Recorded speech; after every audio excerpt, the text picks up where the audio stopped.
X-Men Apocalypse Review. A decade has passed since we last saw Xavier, Magneto, and the rest. For some little has changed in that time. Xavier and Beast are taking in and teaching more gifted kids who can't find a place within society. Meanwhile, Magneto has begun a new life under an assumed identity. But this peace is shattered when an ancient force, Apocalypse, who many believe to be the world's first mutant, awakens and wishes to destroy the world. After the time-traveling convolutions of Days of Future Past, Apocalypse is refreshingly simple and straightforward.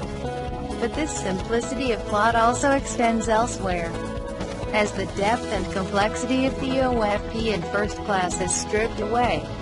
Both of those movies invested considerable time in establishing and elaborating a few key relationships. At the center of it all, of course, was the problematic friendship of Professor X James McAvoy and Magneto Michael Fassbender.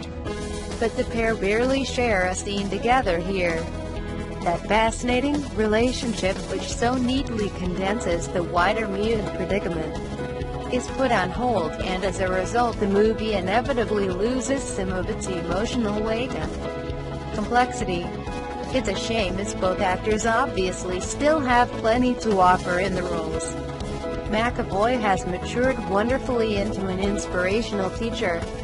There's a great scene in which dozens of students, including Jubilee, hang on every word he says, while Fassbender enjoys one incredible scene early on which exposes the character's mix of menace and pathos. It's a stark reminder of just how good Fassbender is. But it's not long before he's recruited by Apocalypse and transformed into little more than hired muscle. But this also extends to other characters, too. Beast and Mystique, who have shared a complex relationship of late, are equally marginalized. History, it seems, is being shelved in order to give the young room to grow. Fortunately, the new generation of X-Men are likable, well-cast, and share decent chemistry. In fact, I could have spent much more time in their company, exploring the dynamics of this fledgling team. Even though screen time is at a premium in Apocalypse, director Bryan Singer finds enough time to at least set up Cyclops and Jean in greater detail.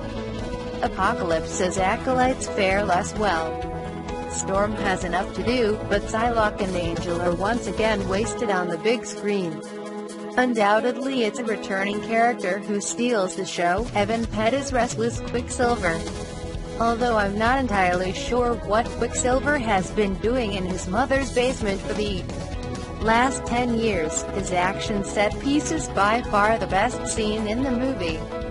It not only perfectly conveys the extent of his abilities but also something about his personality, too. Elsewhere, the action is much more standard, with even the world-ending finale paling in comparison. This has something to do with the choice of villain. Apocalypse has great potential as an antagonist.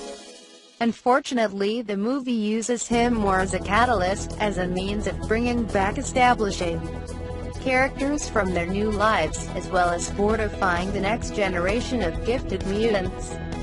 He fails to develop into a meaningful antagonist in his own right. Oscar Isaac is perfectly fine as the ancient mutant, capable of delivering a series of ominous speeches. But for a character heralding the end of the world, he carries surprisingly little menace. Maybe it's because most of his screen time is spent recruiting his 4 horsemen and overseeing their fabulous makeovers. He speaks at length about despising the superpowers, the US and USSR, about how humanity has erected false gods. But there's little talk about the world he wants to create. I get that Apocalypse wants the world to end, but I'm not entirely sure what he wants to do with it. Or maybe it's because the Armageddon he eventually unleashes feels so impersonal. You see capital cities being leveled, millions are surely killed in New York and Sydney, as you see them crumble, but it feels empty, observed from a distance. There's a lot of destruction in Apocalypse, but very little consequence or tragedy. At times it almost feels like the X-Men are battling away in isolation, rather than saving the world. Apocalypse also feels disconnected from the time in which it is set. Recent X-Men movies have done a fantastic job of subsuming historical events into their plots, including the Cuban Missile Crisis and the Vietnam War. So it's a real shame Apocalypse doesn't take more advantage of its vibrant 1980s setting. Mullets and leggings, and a couple of songs aside, this story could have played out in any era.